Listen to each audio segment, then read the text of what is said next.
Parce que, tu sais, au pire de mon bas fond, j'étais allé chez Canadian Tire, je me suis acheté une corde. Puis, j'ai contemplé l'idée très sérieusement de m'accrocher. J'avais fait tellement de souffrance en dedans de moi, je savais plus quoi faire avec. C'était comme, il faut que ça arrête. Là, il n'y avait plus de lumière, c'était noir partout où je regardais, c'était noir par en bas, par en haut, ses côtés, il faisait noir. T'sais. Puis la seule chose qui m'a retenu, c'est la lumière de mon enfant. Moi, j'ai eu un coup de foudre pour Marie-Jeanne, pour Marie-Joanna, pour cannabis, pour weed, whatever, la beuh, le winge. Je suis tombé en amour profondément avec cette affaire-là. C'est comme si ça me créait de l'espace en dedans de moi. Ouais. J'avais la relation parfaite, le bébé parfait, la maison parfaite, les vacances parfaites. Tout était parfait, mais c'était comme si je nageais avec des roches dans mon costume de bain. J'ai stabilisé, puis après ça, j'ai descendu. Puis la descente a été violente, brutale. Et là, à ce moment-là, je me retrouve tout seul dans la maison. Puis là, tout me pète d'en face. Je sais même pas que je suis en dépression. Puis là, je suis comme, qu'est-ce qui se passe avec moi? Qu'est-ce qui m'arrive? Puis je suis plus capable de travailler. Je suis plus capable d'être créatif. Je suis plus capable de prendre le téléphone. Puis en plus, il n'y a plus rien qui se passe. On veut plus de moi. Que là, je suis plus capable de sortir de chez nous. Fait que pendant 1 an, je vis une grande dépression nerveuse. C'est pas un burn-out. Je suis pas épuisé. Je suis en dépression nerveuse. Et je me retrouve en dedans d'1 an à être à 2 mois de paiement, de faire faillite.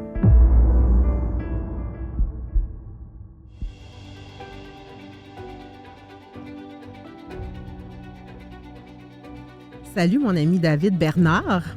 Merci d'avoir accepté mon invitation pour mon podcast « Tout peut changer ». Je trouvais que tu étais un invité extraordinaire pour ce podcast-là parce que dans le contexte du titre qui est « Tout peut changer », toi, clairement, dans ta vie, tout a changé. Ouais. En tout cas, beaucoup de choses ont changé. Puis j'avais envie, justement, que tu puisses partager ça avec les auditeurs, justement, pour donner aussi de l'espoir, mais de l'espoir avec des actions concrètes que tu as posées. Donc, de l'espoir, mais des outils, des façons de percevoir la vie aussi qui pourra aider les gens aussi qui nous regardent ou qui nous écoutent à désirer eux autres aussi de toucher à l'espèce de bien-être que tu sembles goûter. Ça, hey, tu mets la barre haute, hein? Je te mets ça. La pression est là. Tu sais, moi, je t'aime d'amour. Tu sais, je t'aime sincèrement d'amour. Je te vois et t'entends cheminer. Je t'entends parce que des fois, on se parle juste au téléphone. Mais, puis pour moi, tu es un exemple de rétablissement. Tu es un exemple de résilience, mais tu sais, tu es un exemple d'humilité aussi. Bon, tu me diras, il y a de l'ego. Tu sais, je veux dire, quand tu as de l'humilité, en général, il y a un petit peu d'ego qui est passé par là. Ouais. Pendant longtemps, j'ai été un faux humble. Oui, C'était une carte qui était payante pour moi de jouer l'humble, mais en arrière, il y avait mon petit crosseur, mon ego qui était là, qui faisait « Je les ai bien bluffés », tu sais. Jusqu'au jour où je l'ai eu d'en face d'un chiclette, j'ai ramassé mes dents à terre, mon petit ego, ma petite orgueil, puis je me suis secoué, puis je me suis relevé en faisant des changements dans ma vie. Mais je te dirais que oui, je pense que l'humilité, c'est une de mes plus grandes signatures comme humain parce que j'ai cette croyance-là profonde que tous les gens autour de moi, c'est des enseignants. Puis quand je suis dans une posture de « je le sais », je peux pas recevoir.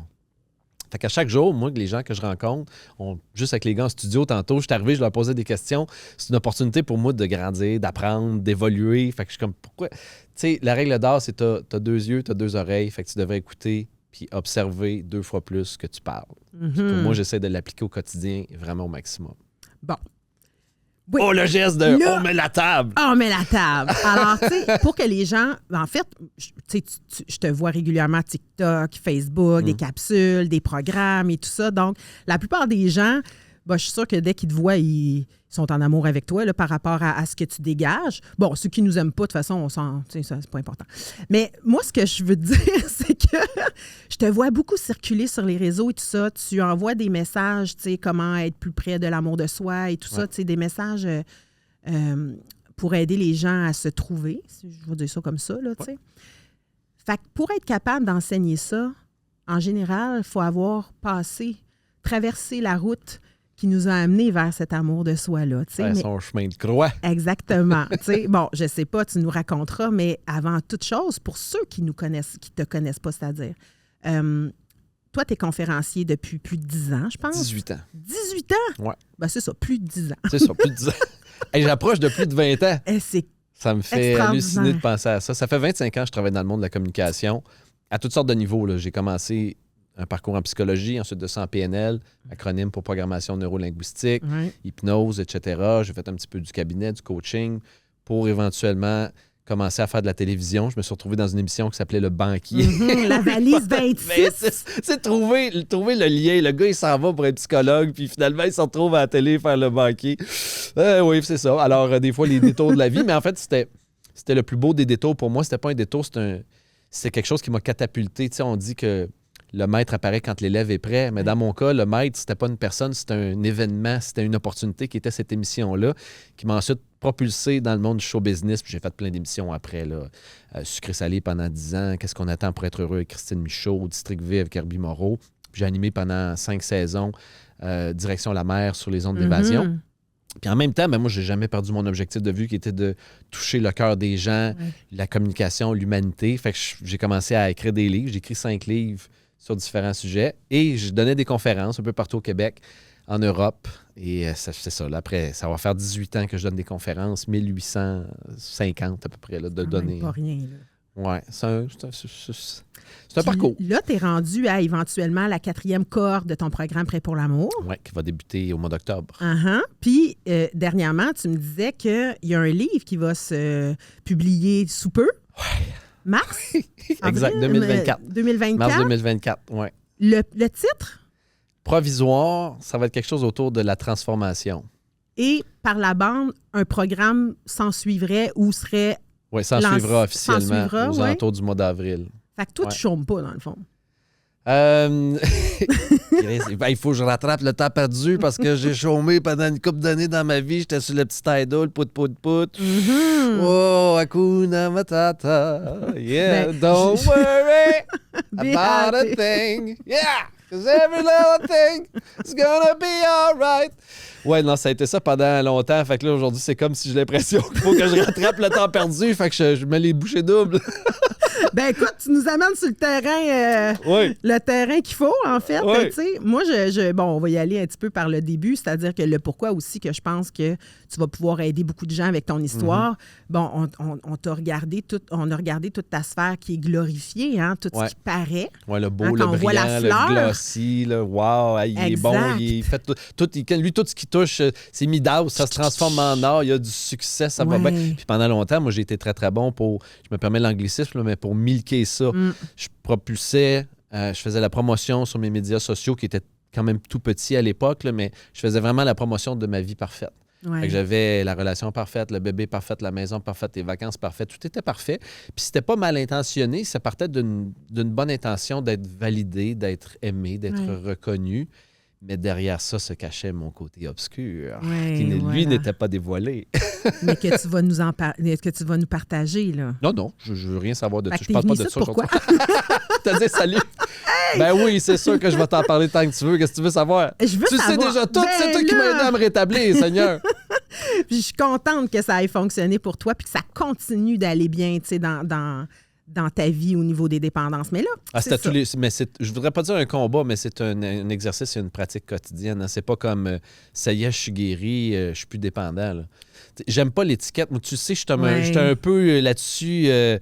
Je suis le rebelle un peu des mouvements où que j'ai fréquenté, les 12 étapes, parrain, tout ça. J'ai tout essayé ça, puis on dirait que je reviens, je repars. Il y a des affaires qui accrochent. Je suis comme un autodidacte qui prend ce qu'il aime puis qui discarte ce qu'il aime pas. Puis je sais que ça, mettons, dans le mouvement, ils vont dire « Fais pas ça parce que ça, c'est la meilleure manière de rechuter. » Puis je dis pas que c'est vrai ou pas vrai. Mais j'ai jamais trop aimé l'étiquette. Puis c'est toi, d'ailleurs, qui m'a aidé à changer ma perspective là-dessus parce que l'étiquette limitée de « Je suis un dépendant », mettons, ben maintenant, j'ajoute le mot « en rétablissement », puis là, ça passe. Mais avant, juste dire « Bonjour, David, dépendant », je trouvais que c'était très limité de « Allô, je m'appelle David, je suis dépendant, c'est ça que je suis. » Non, je suis pas juste ça, là, tu sais, je veux dire, j'ai plein d'autres affaires dans ma vie. C'est sûr que ça, c'est une bête noire. Elle va toujours être là. Elle sera probablement jamais, j'ai même ajouté probablement, mais jamais guérie. Mais en rétablissement, on dirait que ça apaise toute l'affaire de je suis pas juste ça, puis je suis sur un chemin, je suis en évolution, je suis pas limité par ça. La vie est ouverte devant moi, puis tout est en fonction aussi des choix que je fais quotidiennement. Même si des fois, c'est pas juste une question de choix. J'ai l'impression que pendant longtemps, je voulais tellement choisir autre chose que d'être dans un comportement destructeur puis de consommer. Mais c'est comme si c'était plus fort que moi, ça prenait le dessus sur moi. Ouais. Il a fallu que j'aille chercher de l'aide. Mm-hmm. Je n'étais pas capable tout seul. Ça, de reconnaître ça, c'est la première étape, là, de reconnaître que tu as perdu le contrôle de ta vie puis tu remets ça en quelque chose de plus grand, peu importe le nom que tu veux dire à ça, là, que ce soit ton cœur, ton instinct, quelqu'un d'autre, Dieu, Jésus, Bouddha, là, Krishna, Donald Trump, qui tu voudras. Moi, à partir du moment où j'ai reconnu, mais vraiment que j'avais pas le contrôle, ça a été le début d'une suite, d'un rétablissement qui s'amorçait, qui était haut en couleur, mais tant extraordinaire. Puis peut-être boucler avec ce que tu disais au début. Aujourd'hui, je ne fais pas juste avoir l'air. Mm-hmm. Je suis vraiment heureux jusqu'au bout de mes doigts. Là. Ça me soigne des pores de peau. Je me couche le soir et je suis chanceux. Ça va tellement bien. Là. Donc, la gratitude est arrivée dans ta vie. Tu peux la palper. Tu peux palper l'abondance qui revient. Là. C'est comme s'il y a un retour qui s'est fait dans le... Mais j'étais dans un nuage de boucan tellement. Puis je veux pas, on dirait, le condamner, ça, parce que je pense que pour certaines personnes, à un certain niveau, quand tu es dans une certaine énergie, dans un certain taux vibratoire, sans avoir l'air ésotérique, ça peut être bon. L'espace d'un moment, ça peut apaiser des souffrances, ça peut placer des affaires, tu sais, tant qu'à prendre des antidépresseurs ou t'exploser à l'alcool. C'est une affaire comme une autre, tu sais. Il y a toutes sortes de manières de ralentir intérieurement dans la vie. Il y en a, c'est le porn, il y en a, c'est Amazon, il achète. Il y en a, c'est les médias sociaux. Tu sais, chacun sa patente. Moi, ma patente, c'était le cannabis. Puis ça marchait, puis j'aimais ça. J'aime encore ça. C'est juste que je décide de ne plus le consommer depuis maintenant 2 ans et demi. Ça va faire là, 2 ans et demi. Mais... ça, moi, là, je me souviens tellement de la première journée que tu es rentré dans mon bureau.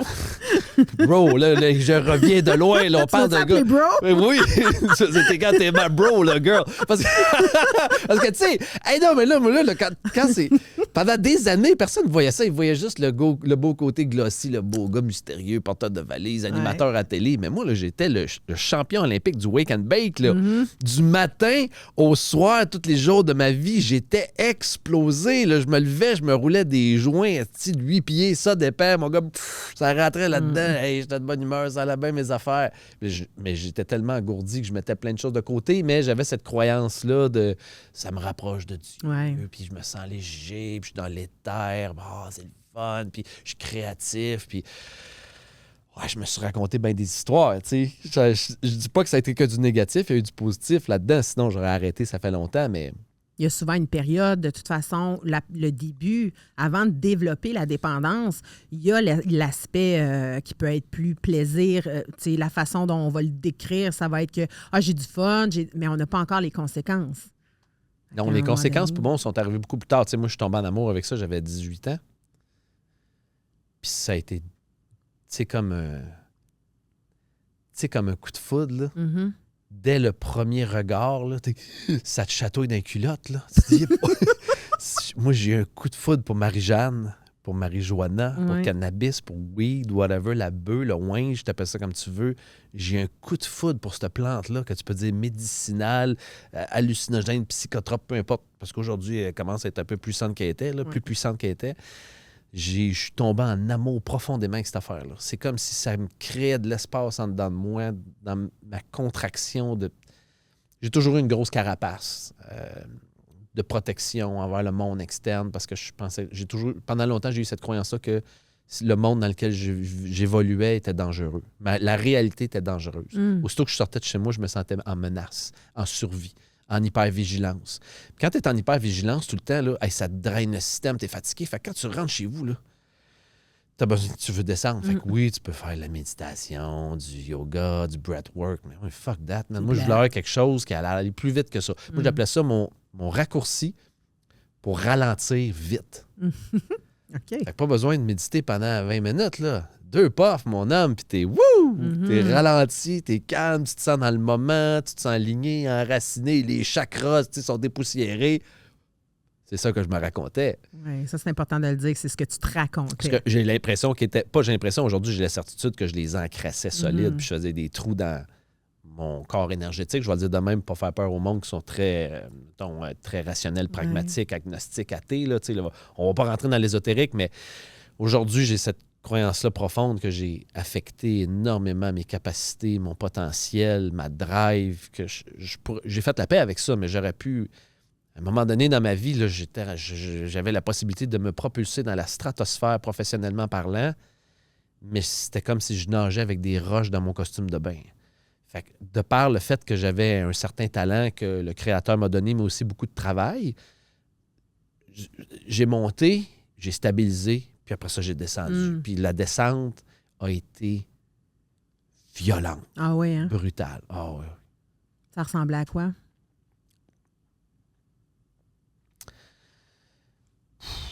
En peu de mots, d'abord par une... je ne sais même pas par où commencer, mais j'ai eu une relation avec une femme extraordinaire, une très bonne personne, mais avec qui le fit était pas optimal, romantiquement parlant, amoureusement parlant, mais avec qui j'ai un enfant. Puis aujourd'hui, je me considère comme ami avec cette personne-là, puis on a une belle relation, puis une belle communication, mais comme amoureux, ça ne marchait pas pantoute. Puis moi, à cette époque-là aussi, j'étais énormément dans ce spin-là dans une grande incohérence, incongruence, où je parlais d'un de mes sujets préférés qui est ralentir pour réussir, mais j'étais à 100 000 à l'heure. J'étais toujours à la recherche du succès. J'étais assoiffé par la reconnaissance. Et j'apaisais mon système en consommant. Et cette partenaire-là, ça m'a peut-être aussi beaucoup aidé, puis en même temps, ça m'a nui, mais cette partenaire-là avait en aversion le cannabis qu'elle appelait, si on va dire les vrais mots, elle disait ça, c'est de la drogue. Moi, j'ai jamais aimé le mot drogue.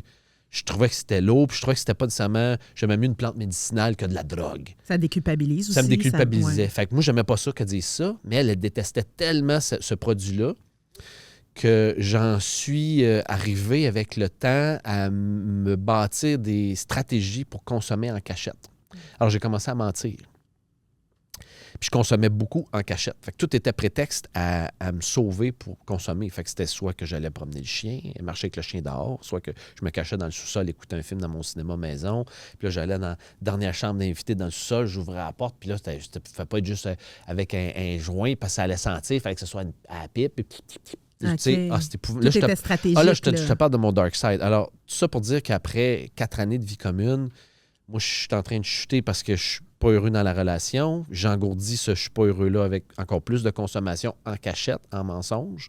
Elle le sent, évidemment. Elle le sait, évidemment, mais il y a beaucoup de non-dits dans notre relation. Puis c'est l'ironie de l'affaire, c'est que moi, je travaille comme coach amoureux puis que j'aide le monde à attirer l'amour dans leur vie. Puis je leur parle de communication consciente entre hommes et femmes, mais tu peux pas avoir plus cordonnier mal chaussé à ce moment-là que David Bernard. Ça n'en est pathétique tellement. Tu vas avoir un ça. sentiment d'imposteur. Ben oui, là, totalement.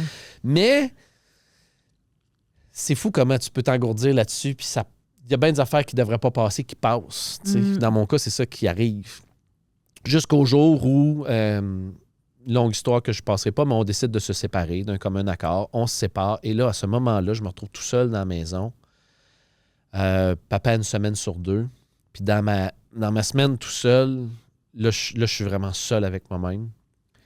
Puis là, tout me pète d'en face. Mon identité que je me suis bâti depuis les 20 dernières années de Monsieur Parfait, de regarder comment tout me va, le succès, Midas, wow, il est animateur, il est conférencier, il est auteur, il est coach, ça va donc bien ses affaires à la maison, le gros char, puis tout ça me pète d'en face. Je n'arrive plus à... Le sourire fake, il craque de partout. Mais il craque tellement que là, je suis plus capable de sortir de chez nous. Fait que pendant 1 an, je vis une presque sabbatique année, heureusement. J'avais quand même un peu de fonds pour subvenir à mes besoins. Et là, on dirait que je n'arrive pas encore aujourd'hui à sortir les termes exacts, mais de mon impression, j'entame une nuit noire de l'âme, en ce sens que je vis une grande, grande dépression nerveuse. C'est pas un burn-out, je ne suis pas épuisé. Je suis en dépression nerveuse. Mais dépression, quand tu y penses, c'est quoi? Une dépressurisation. Tu sors la pression de ton corps. Fait que toute la pression que j'ai depuis des années à toujours être parfait tout le temps, que je suis plus capable de soutenir parce que mon corps, il veut plus. Cette fausse identité-là de Monsieur Parfait, je suis plus capable de la soutenir non plus. Fait que là, mon corps, il fait, je suis plus capable de rien faire. Là, il va chier, man. Un genre de shutdown. Un shutdown. Fait que pendant 1 an, puis j'arrête pas de pleurer. Je pleure à tous les jours de ma vie, des larmes. C'est comme, je me reconnais plus, je sais plus quoi faire. Puis là, je suis en panique parce que, énergétiquement, c'est comme si je suis sur une fréquence où je peux pas attirer à moi, manifester l'abondance dans ma vie. Fait que le téléphone sonne pas. Les courriels rentrent pas. Il se passe plus rien. Je perds les opportunités. Le peu d'opportunités professionnelles qu'on me propose, je les sabote quasiment parce que j'arrive là, je suis tellement dans une énergie médiocre, basse, défaite, que je suis pas capable d'être à la hauteur de ce pourquoi on m'embauche. Fait que ça valide encore plus le fait que là, je suis en train de devenir une loque humaine, une merde, je suis fini, puis là, je suis dans une panique intérieure de... Je sais même pas que je suis en dépression. Puis là, je suis comme, qu'est-ce qui se passe avec moi? Qu'est-ce qui m'arrive? Puis je suis plus capable de travailler, je suis plus capable d'être créatif, je suis plus capable de prendre le téléphone. Puis en plus, il n'y a plus rien qui se passe, on veut plus de moi. Fait que là, tout le côté aussi, là, avant, j'étais en demande, on s'intéressait à moi, on voulait me proposer du travail. Puis là, j'ai plus rien. Fait que là, je suis tout seul chez nous. Évidemment, à cette époque-là, c'est la pire période de toute ma vie. Avec du recul aujourd'hui, presque 8-9 ans plus tard, c'est une des plus belles et une des plus importantes périodes de toute ma vie parce que ça a été la période où j'ai fait le ménage. Un peu comme un 11 septembre où les tours se font écraser, éradiquer. C'est juste du rubble à terre, là, tu sais, mais de là, tu peux faire le ménage, tu peux rebâtir quelque chose. Alors donc, ça a l'air de quoi? Pour répondre à ta question, j'ai pris un long chemin. Non, mais ça a c'est l'air, parfait parce que les gens... J'ai l'air... À ce moment-là, je suis plus capable de faire assemblant. Et je me retrouve en dedans d'un an à être à 2 mois de paiement, de faire faillite. Je consomme à tous les jours sans arrêt pour engourdir mon mal plutôt que d'affronter mes démons, puis de guérir mes blessures, puis vivre des libérations, puis vivre une transformation. Mais à ce moment-là, c'est comme si tout d'un coup, à un moment donné, il commence à avoir une parcelle de lumière. Je me lève un matin, puis c'est comme il y a une lumière dans la maison, puis je me dis, tu vas t'en sortir. Ça va aller. Mais là, la culpabilité, puis la panique, il faut que ça cesse. Puis la honte, qui est tellement une vibration très, très basse, la culpabilité, la honte, l'inquiétude, la panique, il faut que tu arrêtes de nourrir ça. Mise sur un petit pas quotidien, mise sur une petite affaire à la fois. Alors, progressivement, j'ai commencé à... Puis ça, c'est l'affaire la plus drôle au monde, là, mais ce que j'enseignais aux gens, le processus Prêt pour l'amour, qui est une méthode en 9 semaines que j'enseignais pour aider aux gens à attirer l'amour dans leur vie. Tu l'as suivi? Je l'ai fait au complet. Ça, c'est très drôle. De A à Z, Cathy, écoute, j'ai pas fait aucun coéron. J'ai fait la méthode Prêt pour l'amour. Et comme de fait, c'est quand même hallucinant, mais 3 mois plus tard, j'ai rencontré la femme qui allait devenir ma future épouse, Anne-Marie, qui est aujourd'hui encore le grand, grand amour de ma vie. Puis je sais pas qu'est-ce que l'avenir nous réserve, mais je peux te dire qu'aujourd'hui, après 2 ans de mariage, puis 7 ans de vie commune, j'ai jamais eu une relation comme celle-là. Puis je pense vraiment que on était destinés un à l'autre. C'est peut-être un peu utopique, romantico, hippico, bizarroïde de dire ça comme ça, mais je crois vraiment qu'on était destinés un à l'autre. Puis quand j'ai fait la promesse de la chérir jusqu'à ce que la mort nous sépare, j'étais sincère dans ma promesse. Fait que tout ça pour dire que 3 mois après avoir fait le processus de Prêt pour l'amour, je peux pas dire que j'étais 100% on tune, guéri, puis tout ça, au contraire. On s'est rencontrés toutes les deux, on était encore poqués. Puis le plus beau, je trouve, de notre histoire, c'est quand on s'est rencontrés, notre deuxième rencontre à vie, plutôt qu'être dans la séduction puis dans le charme, on s'est dit nos 4 vérités de j'ai plus l'énergie de faire semblant. Là. Fait que je veux juste que tu saches là, qu'en ce moment, là, je suis en train de me remettre d'une dépression nerveuse. Je suis sur le bord de faire faillite. Je suis dépendant au cannabis. Je fume à tous les jours de ma vie. Je suis scrap. Je sais même pas ce qui va m'arriver dans la vie. Je peux même pas te dire, tu sais, là, probablement que le gars, il est périmé, passé date. Je sais même pas ce qui m'attend pour la prochaine année. Là. J'ai l'impression que ma vie est finie. Mais je crois en moi pareil, puis je vais tout faire pour me relever. Puis elle est partie à rire, puis elle aussi m'a raconté son shit. Oui. Puis notre relation a commencé là-dessus. Puis ça a fait que depuis ce temps-là, le pire, on le connaît. Fait qu'on fait juste voir le beau, le beau, le beau. Puis on s'est guéri à travers notre relation ensemble. On s'est élevés ensemble. C'est un peu notre mission de s'élever, de prendre soin un de l'autre et surtout d'apprendre à prendre soin de soi. Parce que moi, j'ai beaucoup appris ça, à miser sur prendre soin de moi pour ne pas me retrouver en état d'urgence où la lumière rouge flash, que là, il est trop tard. Parce que quand tu es en rétablissement, tu apprends surtout à prévenir plutôt que de guérir. C'est le HALT, entre autres. Oui. Là, hungry, angry, lonely, tired. Là, ça, pour moi, je sais que pour moi, le T, c'est le pire. Quand je suis fatigué, quand je suis tired, là, la lumière est jaune-orange. Je fais attention à mon petit père. Tu sais, la fatigue puis le workaholisme. Ah ouais. Ça, c'est les 2 plus grands déclencheurs de rechute. Ah. Donc, Tu vois, je savais pas. Oui. C'est l'observation que font les études, mais même moi, dans mon bureau, je le vois. Donc, toujours faire attention, effectivement, avec la fatigue puis le se pitcher dans le job, tu sais. Ouais. Donc, oui. Mais c'est bien que tu sois capable de faire un récapitulatif comme ça de ton parcours, mais tu sais, ton bas fond que tu as eu par rapport à la dépression nerveuse que tu as faite et tout ça, clairement, de ce que tu parles, le cannabis a contribué fort là, à t'amener. C'est un dépresseur quand même, ça doit pas... On dirait que je suis partagé, puis c'est ça encore, moi, le rebelle là-dedans, de tout mettre ça sur le dos du... Non, contribuer, j'ai dit. C'est ça, tu sais, mettre ça sur le dos, de dire, ouais, le maudit méchant cannabis, là, tu sais. On dirait que je suis pas capable d'aller là parce que je pense que ça m'a vraiment beaucoup aidé par moment. Mm-hmm. Parce que j'avais tellement de souffrance en dedans de moi, j'avais besoin de quelque chose pour m'en enlever un peu, pour m'alléger un peu de cette souffrance-là. Parce que, tu sais, au pire de mon bas fond, ouais, je pense que j'ai jamais parlé de ça officiellement, mais dans le pire de mon bas fond, je me rappellerai toujours, j'étais dans ma grande maison tout seul, un soir de semaine que ma fille était chez sa mère, puis j'étais allé chez Canadian Tire, je me suis acheté une corde, puis j'ai contemplé l'idée très sérieusement de m'accrocher. Il y avait tellement de souffrance en dedans de moi, je ne savais plus quoi faire avec. C'était comme, il faut que ça arrête. Là, c'est que je savais plus comment me gérer. Il n'y avait plus de lumière. C'était noir partout où je regardais. C'était noir par en bas, par en haut, ses côtés. Il faisait noir, noir, noir. Tu sais. Puis la seule chose qui m'a retenu, c'est la lumière de mon enfant. Oh. Je me disais, je peux pas l'abandonner. Tu sais. Je peux pas partir. C'est comme, je peux pas lui faire ça. Tu sais. Pour moi, c'est inconcevable. Fait que c'est ça qui m'a tenu pendant les moments les plus sombres de mon cheminement, de mon passage dans ma nuit noire de l'âme. Heureusement. Puis ensuite de ça, il est arrivé quelque chose qui était aussi fort, sinon plus. Puis là, on rentre dans du ésotérique. Vas-y!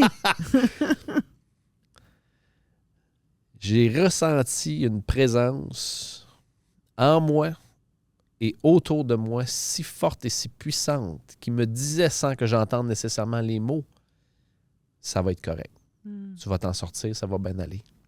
Moi, cette affaire-là, j'appelle ça Dieu, mais tu sais, c'est plate parce que Dieu, c'est tellement stigmatisé, particulièrement le mot Dieu au Québec, particulièrement à cause de tout ce qui est judéo-chrétien, puis l'Église catholique, puis tout ça. Tu sais, c'est comme si la religion et la spiritualité sont souvent tellement associées encore ensemble, quand pour moi, la spiritualité, cette affaire-là, que tu peux dire n'importe quel mot pour, le plus grand que toi, quand tu développes une relation avec ça, cette affaire-là, puis tu le développes avec l'intention de dire je vais dans l'humilité, de montre-moi, je ne sais plus quoi faire. Guide-moi, montre-moi le chemin. Puis fais ça tellement clair, tellement clair qu'un enfant de 6 ans comprendrait le message parce que moi, je comprends pas vite dans la vie. Fait qu'il faut que ça soit clair. Parce que là, je suis à bout du bout, là. Puis, poup, bam, il y a une personne qui est placée. Oups, t'entends une affaire à la radio. Oups, t'écoutes un podcast de Cathy Duchamp. Puis c'est comme t'as des signes qui te sont placés de ça va être correct. Il y a un chemin pour aller mieux. Il y a un chemin pour te rétablir. Il y a un chemin pour transformer ta vie en quelque chose de beaucoup plus lumineux, où il y a beaucoup moins de friction, puis de contraction, puis de peur, puis d'anxiété, puis tu peux te libérer de tout ça. Ça se fera peut-être pas en une journée, mais progressivement, si tu t'entoures bien, si tu es bien guidé, si tu fais ce que tu as à faire, tu vas embarquer sur un chemin, puis ta vie va se transformer. Si tu laisses le temps, c'est un peu la même chose que la chenille qui prend conscience qu'elle est une chenille, puis qu'elle rentre, puis à un moment donné, elle se dit « OK, je suis une chenille, mais j'ai le potentiel, la potentialité en dedans de moi pour prendre mon envol, mais je ne suis pas rendu là, il faut que je vive une transformation. » Et la prochaine étape, d'abord, c'est d'accueillir, c'est de comprendre que je suis dans cette situation-là, puis ensuite de ça, c'est de l'accepter en allant dans une espèce de cocon, une chrysalide, pour se nourrir d'elle-même, de ses déchets, de toute sa souffrance, de toutes ses croyances limitantes, de toutes ces affaires qui entravent son évolution, pour progressivement, ensuite de ça, briser la chrysalide, le cocon, l'ouvrir, puis prendre un envol, déployer ses ailes, puis prendre un envol. Mais ça se fait pas en 2 secondes. Puis dans notre société qui est dans l'ère de l'instantané, où il faut tout le temps que tout aille vite. Oui. Tu veux être diverti, c'est la télé, la radio, TikTok, Instagram. Ah ouais, tu t'es diverti instantanément. T'as faim, bouffe, tu trouves le frigo, micro-ondes, let's go. Tu veux être informé, radio, télé. Tout va vite. Puis c'est la même chose dans nos relations. Puis on s'attend à ce que ce soit la même chose avec notre établissement. Mais hey, l'ami, là, mais je t'invite de faire preuve de bienveillance avec toi, de douceur, puis d'être conscient que le facteur temps là-dedans est important. Une blessure, ça nécessite un temps pour se guérir. Je me suis coupé dernièrement l'orteil, j'ai pas regardé 3 heures plus tard si la coupure était fermée. Non, elle ne l'est pas. J'ai mis un plaster, j'ai mis du polysporin, je l'ai nettoyé. Je me dis que je vais laisser la nature suivre son cours. Je vais laisser mon corps faire ce qu'il a à faire. Mais c'est la même affaire pour tout notre instinct, toute notre machine, tous nos corps, que ce soit émotionnel, intellectuel, physique, biologique. C'est comme, il y a un temps de guérison, il y a un temps de libération, il y a un temps de rétablissement. Puis si tu veux aller plus vite et être plus smart que le processus, tu vas retomber. Tu sais. Fait que c'est comme, donne-toi une chance. Fait que ça pour dire que cette espèce de expérience mystique que j'ai eue d'une connexion avec le Créateur, je vais dire de même, le plus grand que moi, qui est devenu tellement puissante en dedans de moi à plusieurs répétitions que pour moi, c'était impossible de douter qu'il existe quelque chose de plus grand que moi. J'ai senti que cette affaire-là voulait vraiment mon bonheur, mon bien-être, ma guérison et conspirait quotidiennement en ma faveur pour m'aider, sauf que là-dedans, il y avait une affaire. C'est que j'ai hérité du libre arbitre à ma naissance. Fait que c'est mon choix. Oui. Il n'y a pas rien qui va se faire forcer sur moi. Est-ce que tu veux guérir ou tu veux rester pris dans ta boîte à patauger dans la marde? C'est toi qui choisis. Puis oui, des fois, la boîte est attirante. Hey, c'est le fun. Puis la vie de party, c'est le fun. Oui, c'est vrai, c'est le fun. Mais il y a une conséquence à ça, puis il y a un prix. Puis plus le temps passe, plus que ce prix-là, il devient cher. Mm-hmm. Et moi, je l'ai chèrement payé. Moins que bien du monde, mais à mes yeux, à moi, je l'ai chèrement payé. Ben, quand même, ce que tu partages, c'est quand même des bouts rough, là. Je veux dire, avoir des idées noires, avoir l'impression qu'on ne sait plus qui on est, qu'il n'y a pas le bout au bout, que le bout n'arrive plus, tu sais. Ouais. C'est quand même des grosses conséquences quand même, là, tu sais, des gros événements que tu as pu vivre, ressentir, tu sais. Ça a été quoi ton processus? Tu sais, tu parles avec une belle sagesse. Mais ton processus au niveau de la rechute, est-ce que ça a fait partie? Parce que des fois, on entend... Moi, j'ai un petit peu de misère avec ça, puis je le nomme sans problème. Là. Souvent, on va entendre des dépendants dire la rechute, ça fait partie du processus. Moi, je ne suis pas d'accord. C'est-à-dire que oui, fais quelque chose avec si ça arrive, mais c'est trop... C'est dangereux de dire que la rechute fait partie du processus au niveau de il y a des gens qui sont morts, là, qui se disent la rechute, ça fait partie du processus. Ouais. Mais dans les faits, est-ce que toi, de ton côté, il y a eu plusieurs essais? Ah oui, à travers les années, il y a eu des... Mettons, je fais un calcul rapide, il y a dû avoir eu une quinzaine d'essais. Mais jamais réellement impliqué, engagé dans le processus comme la dernière fois où là, j'ai fait, là, ça suffit. Peut-être que moi, je te dirais comme phrase, plutôt que ça fait partie du processus, la rechute. C'est peut-être pas mieux, je sais pas, là, mais moi, j'ai envie de dire ce que tu comprends pas par la sagesse, la vie va te l'enseigner par la douleur. Parce que quand ça va bien, tu fais le party, puis quand ça va mal, tu ralentis, tu réfléchis, puis tu ajustes tes comportements. Alors moi, j'ai eu beaucoup de souffrance dans ma vie parce que je comprenais pas vite. Ouais. Fait que tu sais, la rechute, ça faisait partie de ma non-compréhension, dans le fond. Oui, il y en a eu plein des rechutes. Mais tu sais, dans ce temps-là, je voyais pas ça comme des rechutes. Je me disais, je prends une pause. Là, j'arrête. Là, ça suffit. Là, je fume trop. Là, je tousse. Puis tu sais, dans mes 2 dernières, je me rappelle, je commandais, c'était encore illégal dans ce temps-là, puis moi, je commandais du weed de Vancouver, BC. Il était fort avec du hash. Là, je me faisais des salades. Là, je mettais du pot, du hash, puis du tabac ensemble. Puis là, je fumais ça, puis là, je toussais. Puis ma blonde, à l'époque, parce que ça, c'était une affaire qui a contribué grandement à ma guérison et à ma libération, elle m'a toujours dit, dès la première journée, je t'accueille comme t'es, puis je veux pas te changer. Si tu veux fumer, fume à tous les jours. Si tu veux fumer du matin au soir, fume du matin au soir. Quand tu vas sentir que c'est assez, tu vas arrêter. Puis j'ai pas envie que tu arrêtes pour moi, je veux que tu arrêtes pour toi.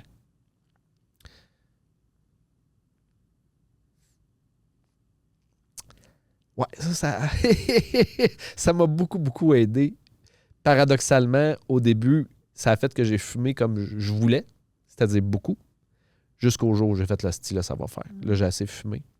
Puis dans les derniers moments, là, écoute, Cathy, je toussais là, le soir, je dormais plus, je toussais. Je prenais du sirop antitusif tellement je fumais. OK.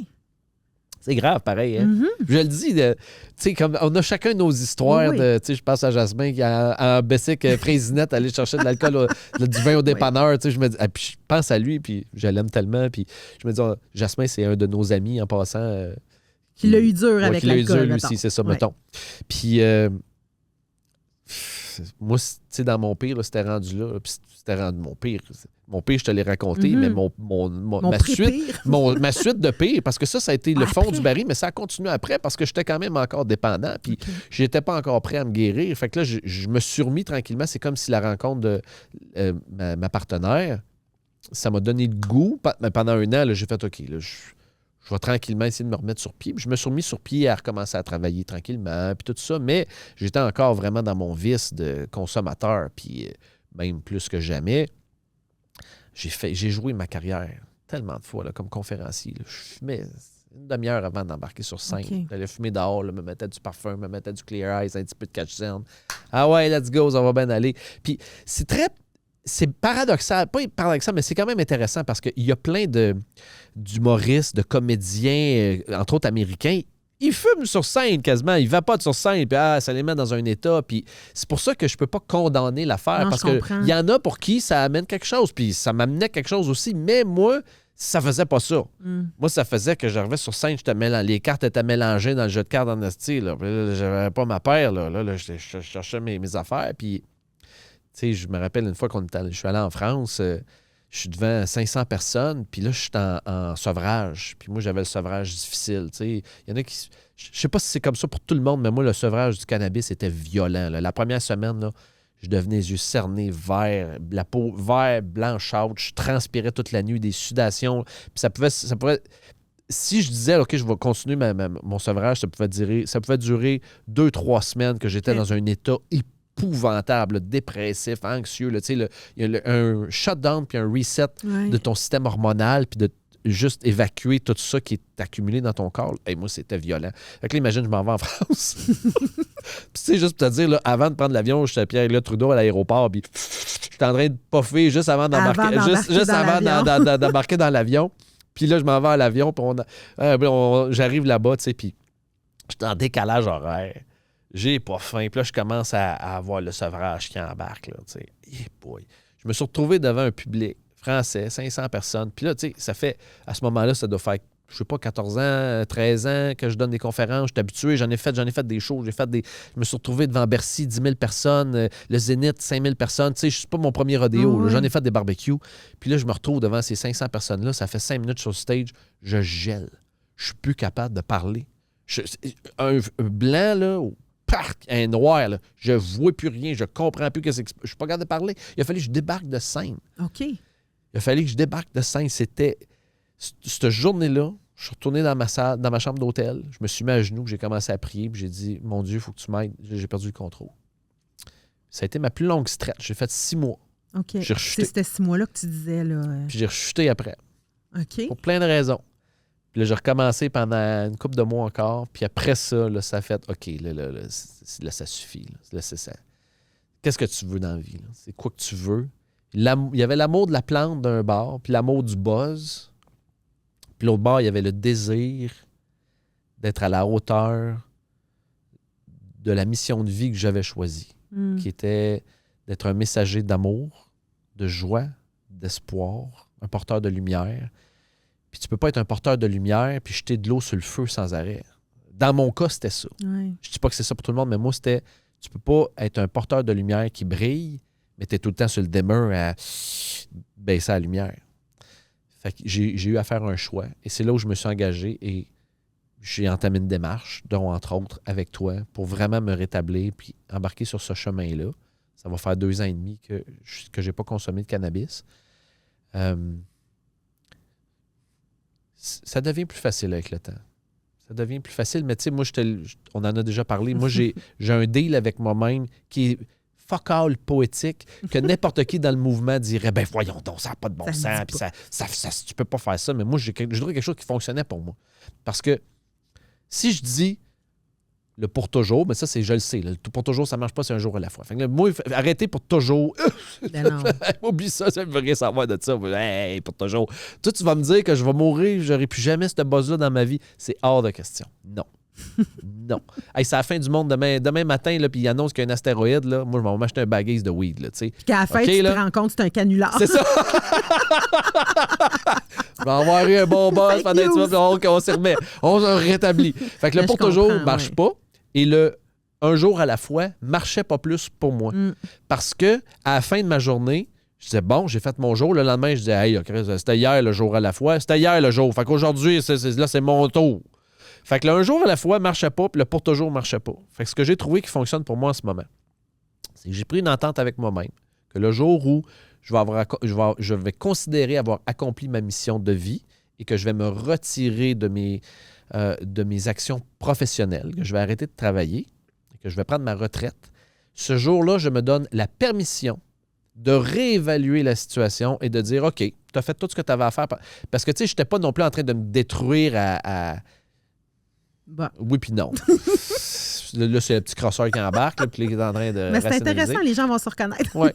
Fait que je me suis dit, je me donne la permission, le jour où je vais prendre ma retraite, de réévaluer la situation. Ça ne veut pas dire nécessairement de recommencer et de ressauter dedans, mais on dirait que d'avoir cette affaire-là qui est dans le coin, qui dit, regarde, ce jour-là, tu pourras si tu veux, mais pour le moment, tu as bien trop d'affaires importantes à faire. Tu roules, tu es occupé, tu es productif.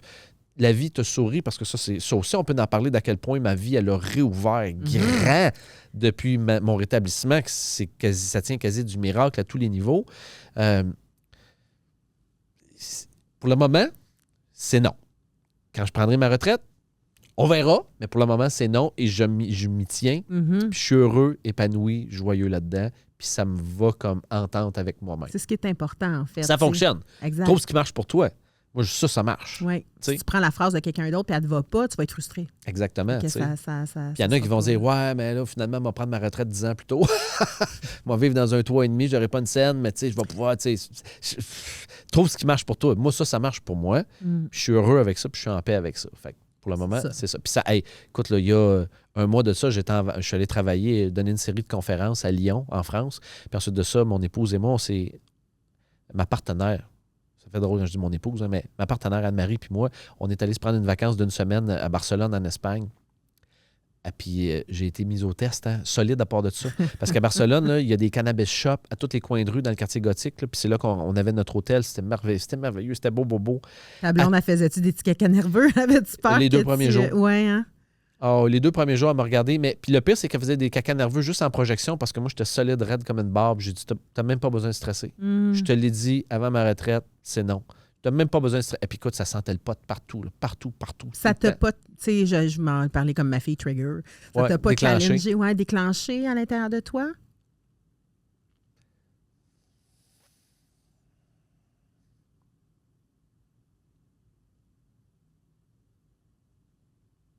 Ça, ce serait une longue conversation à avoir. OK.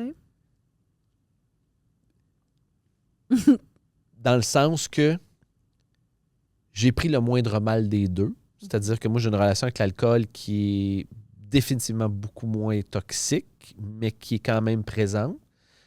J'en abuse vraiment pas autant que j'ai pu faire avec le cannabis. Puis vraiment, je me trouve de plus en plus équilibré avec ça. Mais en vacances là-bas, définitivement, j'ai décidé de célébrer la vie en consommant de l'alcool plutôt qu'en fumant du cannabis. Comme ce qui est accepté tellement dans la société et que c'est tout le temps disponible partout. J'en ai pas fait un usage autodestructif, par contre, mais j'en ai fait un usage très chirurgical de, bon, tant qu'à fumer, je vais boire du vin, je vais être heureux, ça va être le fun. Puis j'en ai-tu besoin pour être heureux? Non, absolument pas, mais c'est sûr que ça te donne des shots de dopamine, puis ça enlève la pression, puis ça t'amène dans un état un peu altéré Pas quand t'en abuses trop, mais juste un petit peu, tu sais. Fait que j'ai comme pallié un peu le déclencheur. Puis je sais que c'est dangereux parce que certaines personnes, ils vont boire, puis ça les amène vers. Tout à fait. Moi, c'est pas mon cas. Moi, c'est comme si j'ai réussi à compartimenter ça, puis j'ai fait non. Mais vraiment aussi, c'est non. Non, pour répondre à ta question, parce que je me rappelle d'où je viens. Puis le chemin, il était dur. Il était laborieux. Il a été souffrant. Du sang puis des pleurs. Là, là, c'est comme, j'ai pas envie de retourner là. J'ai pas envie de retourner là dans ce contexte-là. Fait que peut-être que le jour où j'aurai 75 sur mon ponton, puis je vais peut-être me griller un joint, peut-être, on verra. Ce sera peut-être une autre paire de manches. Puis peut-être pas non plus, parce que peut-être je vais être rendu à un autre niveau spirituellement aussi. Où je vais regarder ça, je vais faire, regarde, c'est cute, là, tes petites affaires de weed, là, mais probablement que ça va être ça, mais pour le moment, je cherche l'homéostasie, l'équilibre. Et maintenir le rétablissement. Puis ça fonctionne comme ça. Mais justement, quand tu parles de l'alcool, parce que tu le nommes, hein, l'alcool, c'est un peu, tu me regardes. Vas-y. L'alcool, c'est un peu, comme tu dis, ça enlève l'inhibition. Puis effectivement, parfois, ça nous amène à notre drogue de choix. Mettons, je sais que tu n'aimes pas le mot drogue, mais tu sais, à notre dépendance de choix, notre substance de choix. Puis, dans ton cas, tu dis non. Par contre, j'aimerais ça savoir, plutôt que de te poser la question, c'est quoi ta relation à l'alcool, j'aimerais ça que tu me parles de ta relation à l'engourdissement de bord. Parce que, tu comprends? Ben T'aimes-tu ma question? Oh, sale pourriture. Non, je fais des farces. Ma relation à l'engourdissement, tu sais, moi, je pense que, bon, là, je vais répondre avec ma tête un peu, là, mais j'ai cette croyance-là que l'humain, on a tous un besoin fondamental qui est celui de ralentir. Oui. On a tous besoin de ralentir. Puis on a tous différents chemins qu'on utilise pour ralentir de façon organique dans le flow optimal ou parfois de façon toxique, autodestructrice et dans le sabotage. Fait que pour moi, ralentir, ça peut être synonyme de l'engourdissement. Parce que quand tu t'engourdis, c'est comme si ça ralentit. Fait que tu peux ralentir dans la conscience en faisant du yoga, de la marche, du breathwork, de la respiration, en allant dans un café, écrire des affaires, ou tu peux ralentir en t'engourdissant, en buvant, en fumant, en te grossant, en whatever. Toute la patente. Toute la patente. En prenant un peu d'âge, là, je suis rendu à 46, ma pulsion puis mon élan de besoin de m'engourdir est définitivement beaucoup moins fort qu'avant. Quand j'étais dans ma vingtaine, c'était hors de contrôle. Dans ma trentaine, c'est là que ça a pris une ampleur immense. Puis début quarantaine, là, c'était comme... Je sentais que ça commençait à descendre. Puis je commençais à m'outiller pour faire des choix plus conscients. Fait que... On dirait que j'ai pas de réponse parfaite à te donner parce que j'aime le feeling d'être engourdi. Ouais, c'est ça. J'aime ça. J'aime les états altérés. Tu sais, j'ai étudié tout ce qui est trans, chamanisme. Je suis allé là-dedans. Là, je peux te faire une conférence d'une heure sur la psilocybine, là, ce champignon-là. Ils vont dire le champignon magique, la drogue hallucinogène. Non, attends une minute. Ça, je vois vraiment ça comme une plante médicinale. Ouais. Si c'est utilisé dans la conscience avec un bon guide, ça peut te sauver des années de thérapie de faire ça. Tu sais, même affaire, même MDMA. Ah oui, mais c'est chimique, c'est de la synthèse. Oui, mais ça peut t'ouvrir le cœur tellement grand que ça peut créer une expérience référence qui va t'aider à guérir des affaires puis à toucher à des blessures qui sont tellement souffrantes, mais quand tu t'en détaches puis tu les observes avec un peu de perspective, ça peut te permettre de trouver des pistes de solutions pour pardonner, pour guérir plein d'affaires. Fait que tu sais, encore une fois, je suis mitigé parce que c'est la dose d'utilisation que tu en fais. Tu sais, si tu es là-dessus tout le temps, sans arrêt, puis là, je parle pas de certaines autres substances qui sont bien plus violentes, qui sont beaucoup plus destructrices aussi, où je suis pas allé. Tu sais, mais moi, dans mon cas, c'est comme si je pense qu'il peut y avoir des bienfaits à un certain engourdissement par moment. Comme par exemple, quand j'étais tellement en souffrance, j'utilisais l'outil du cannabis pour m'apaiser, comme certains vont utiliser les antidépresseurs, comme d'autres vont utiliser l'alcool, etc. Est-ce que je me creusais un trou avec ça sans le savoir? Probablement, parce que c'est un dépresseur, puis ça me faisait descendre. Puis si je me suis retrouvé dans un cercle vicieux de « ça fait mal », je fume, j'ai moins mal, mais après ça, quand je dégèle, j'ai encore plus mal. Fait que là, c'est comme c'est pire, c'est pire, c'est pire, c'est pire.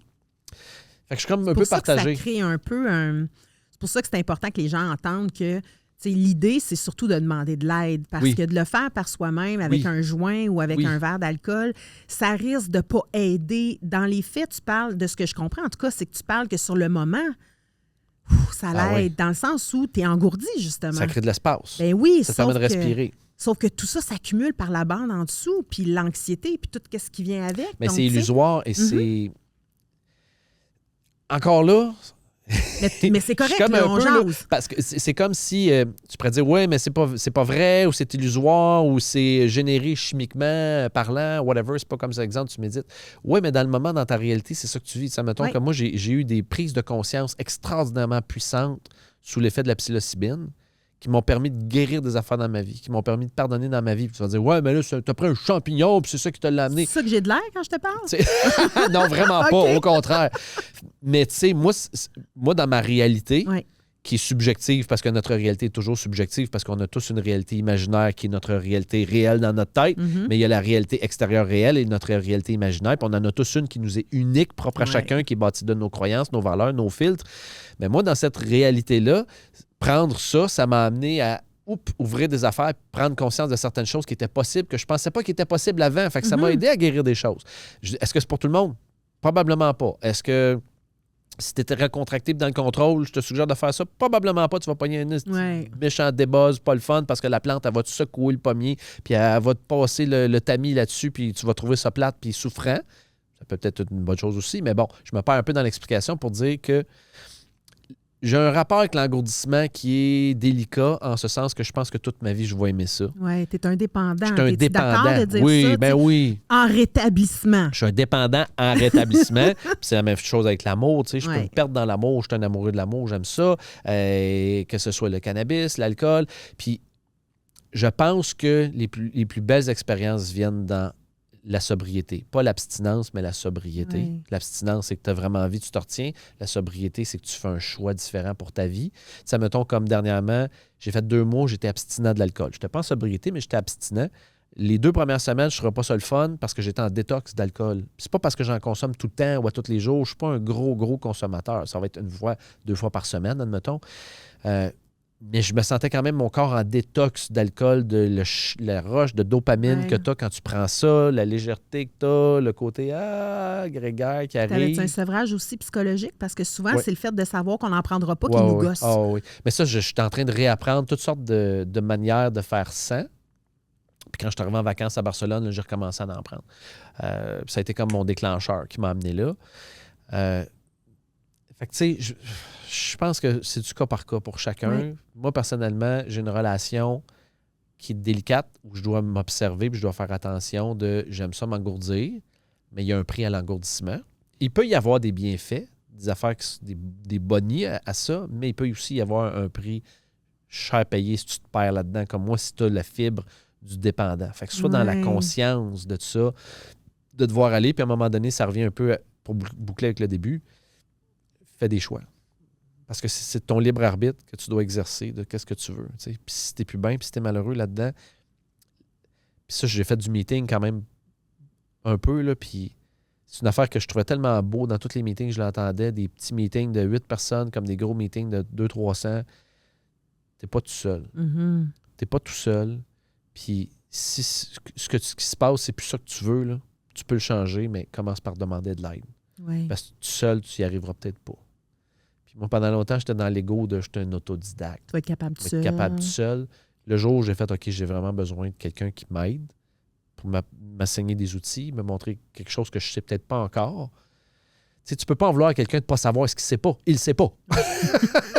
Fait que quand tu rencontres quelqu'un qui est habitué, qui connaît le chemin du rétablissement, qui connaît tous les raccourcis que le petit crosseur là dedans de toi, là, qui te parle, qui te raconte un peu non, c'est ça, qui ment, qui manipule, qui ça. Une personne comme toi, exemple, comment tu as pu le faire avec moi, bien, à un moment donné, tu pognes un chemin, tu pognes une chire, puis après ça, bien, faut que tu sois engagé dans le processus, puis tu sois prêt à traverser des tempêtes. C'est comme moi, je vois ça un peu comme un bateau, là. Tu sais, dans les films, là, tu es sur ton bateau, là. Puis là, tu pognes un petit bout, là, ça vogue, c'est le fun. Oh, yeah, tout. Hey, oh, hey, oh, hey, oh. Puis là, au loin, tu vois l'espèce de gros nuage noir, puis les éclairs. Ça, c'est des menaces à ton rétablissement. Uh-huh. C'est des soirées, c'est des pulsions qui montent, c'est des événements difficiles de ta vie, des affaires qui vont te déstabiliser, puis là, tu pars dans la tempête, puis là, tu vois les petits matelots, là, le bateau, il tangue d'un bord puis de l'autre, puis il y a des vagues, là, puis tu dis, hey boy, oui, tu vas en avoir de tout ça. Puis quand ça arrive, ça, ben mets ton ton life jacket, ta ceinture de sécurité, prépare-toi, attache-toi après ton bateau, tiens-toi fort après le mât. Ça va passer parce que tout finit par passer. Ouais. C'est comme... Quand j'ai arrêté de boire de l'alcool pendant 2 mois, là, j'avais des bosses des fois le vendredi soir. Là, j'étais en train de jeter ses dents. Là. On dirait que j'avais jamais eu ça autant avec le cannabis. Puis là, je l'avais avec l'alcool, là, j'avais hâte de boire.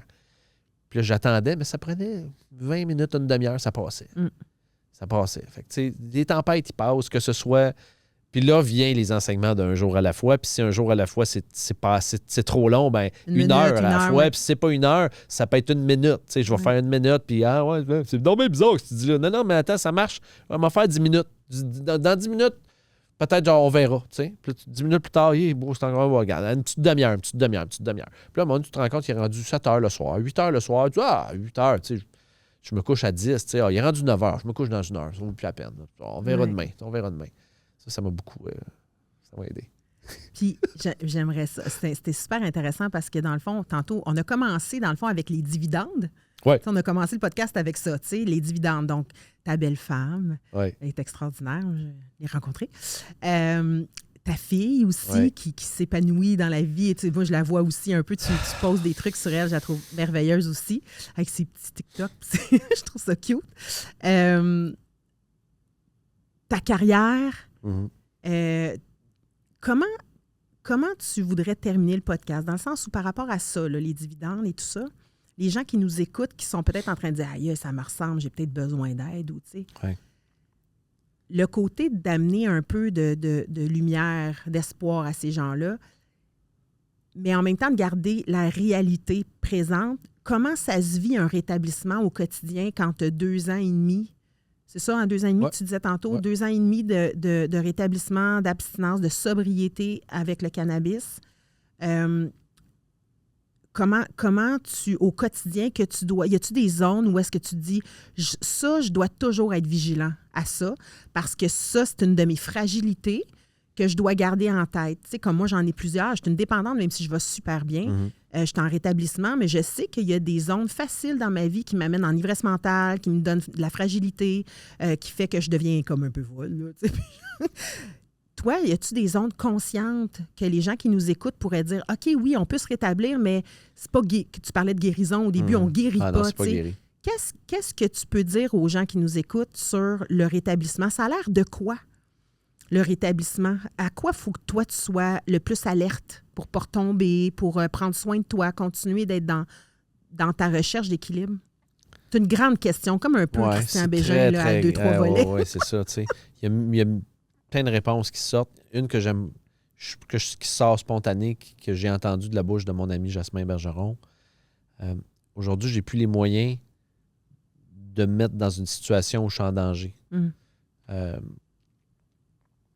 Je suis près de dire, j'ai moyen. Là. Non.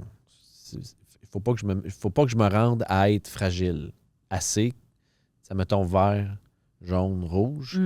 Fait que mon parcours de rétablissement, c'est d'être extrêmement conscient de mon état d'être, de mon énergie, de mon état mental. Des fois, je vais arriver dans le jaune, mais quand j'arrive dans le jaune, je ne peux pas laisser ça aller dans le rouge parce que quand tu es dans le rouge, tu es devenu en obsession, puis quand tu es en obsession, il est trop tard. En tout cas, dans mon cas, il est trop tard. Moi, si j'arrive en obsession, c'est sûr que je vais fumer. Fait que je peux pas me rendre là. Fait que c'est de me voir aller puis de faire ce qui est nécessaire pour prévenir de me rendre là ou quand j'y suis, de décompresser rapidement pour retomber en vert. Fait que ça veut dire des fois la gestion de mon horaire est très importante. Okay. De prévoir des plages de repos, avoir des plages de méditation. Moi, mettons, je vais te résumer tout ça avec 2 mots. 3. Pratique spirituelle quotidienne. Puis au mot spirituel, tu peux l'enlever, je veux dire pratique quotidienne. Là. Une pratique quotidienne pour prendre soin de moi. Puis moi, j'ai la même routine à longueur de semaine depuis des années. Ma partenaire de vie, elle serait ici, elle pourrait en témoigner. Je me lève, je m'en vais dans le garage, je médite, je m'entraîne, je fais du travail énergétique. Mon premier 45 minutes de vie le matin, là, c'est consacré à ça 5 à 6 jours par semaine. Je me laisse une journée off d'habitude. Mais 5 à 6 jours par semaine, c'est ma manière de m'assurer que je suis enraciné, que je suis aligné, que je suis connecté. Fait que c'est comme le bas est enraciné, le haut est connecté, je suis aligné, l'énergie circule. Puis de me voir aller à travers la journée, y a des journées où c'est particulièrement facile, c'est léger, je suis dans le flow, ça glide, ça flotte. Puis il y a d'autres journées où ça brasse, c'est électrique, c'est comme il y a de la friction, il y a de la contraction. Puis dans ces moments-là, ramène-toi. Oui. Puis pour se ramener, c'est d'un, il faut que tu te vois aller. Puis de deux, ben, c'est certaines affaires très simples. Moi, la respiration, le truc le plus simple, là, la double inspiration, Andrew Huberman, là, ils ont fait plein de podcasts là-dessus. Là. Une double inspiration profonde avec une expiration de 5 secondes. Je fais ça 3-4 fois.